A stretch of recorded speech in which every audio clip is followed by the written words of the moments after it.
a tau e whakanui ana i ngā kaituhi pukapuka Māori me te aha e ki ana ngā kai whakawā i ngā tohu pikihuia ia te tau whanakeake ai te kaunga o te mahi a ngā kaituhi i te reo.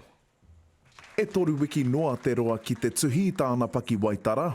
Tia ho marama wheho, haramai kia.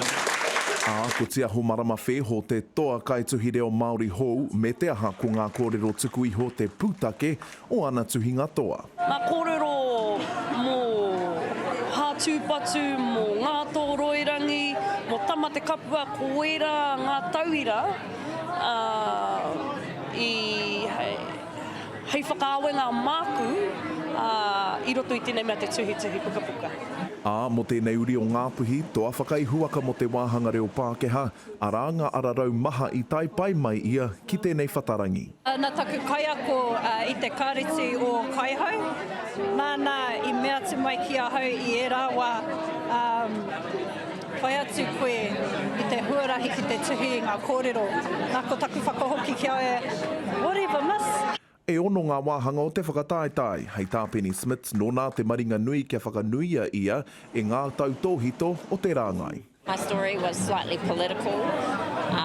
It's a story about disengagement and about whakapapa and connections and loss of connection, and to have that recognised as a legitimate Māori perspective was a really wonderful feeling. Wai hoki, he nui ngā mahi e tākina ana e te tāhuhu mātauranga ki te whakakaha i te rāngai me ngā kaituhi Māori o Apōpō. Ko te tahi o a mātou wero, ko te aki i ngā tamariki kia uru ki te mahi tuhituhi, kia waihanga i etahi hōtaka hei āwhina i a tātou tamariki ki te tuhi, ko tā te manahau kōrero me a te whakaro mo te hanganga o ngā pukapuka o te āpōpō.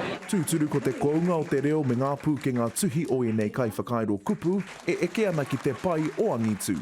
Whatitiri te wake, te karere.